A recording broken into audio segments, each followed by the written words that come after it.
अनिल देशमुख पीएच्या द्वारे पैसे घ्यायचे, सचिन वाझेंचा अनिल देशमुखांवर गंभीर आरोप, सीबीआयकडे पुरावा दिल्याचा दावा, देवेंद्र फडणवीसांना दिलेल्या पत्रात जयंत पाटलांचंही नाव। मुख्यमंत्री लाडकी बहीण योजनेतल्या पात्र महिलांचे मराठी भाषेतले अर्ज ग्राह्य धरणार, मराठीतला अर्ज नामंजूर होणार नाही, महिला आणि बाल विकास मंत्री आदिती तटकरे यांची माहिती। विधानसभा निवडणुकीच्या पार्श्वभूमीवर पुण्यामध्ये शिवसेना ठाकरे गटाचा शिवसंकल्प मेळावा, उद्धव ठाकरे आणि संजय राऊत करणार मार्गदर्शन, ठाकरेंकडून मोर्चे बांधणी सुरू। कोकणासह आज मुंबई, पुणे, साताऱ्यात पावसाचा इशारा, सिंधुदुर्ग, रत्नागिरी, रायगडला ऑरेंज अलर्ट, तर सातारा, पुण्यात रेड अलर्ट जारी।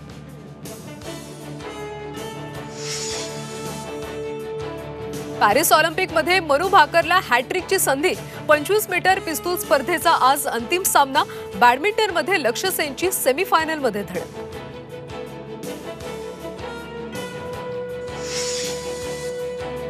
मुंबई अहमदाबाद राष्ट्रीय महामार्गावर traffic jam, hydrogen gas cylinder वाहून येणाऱ्या ट्रकला अपघात, अपघातानंतर ट्रकला लागली भीषण आग।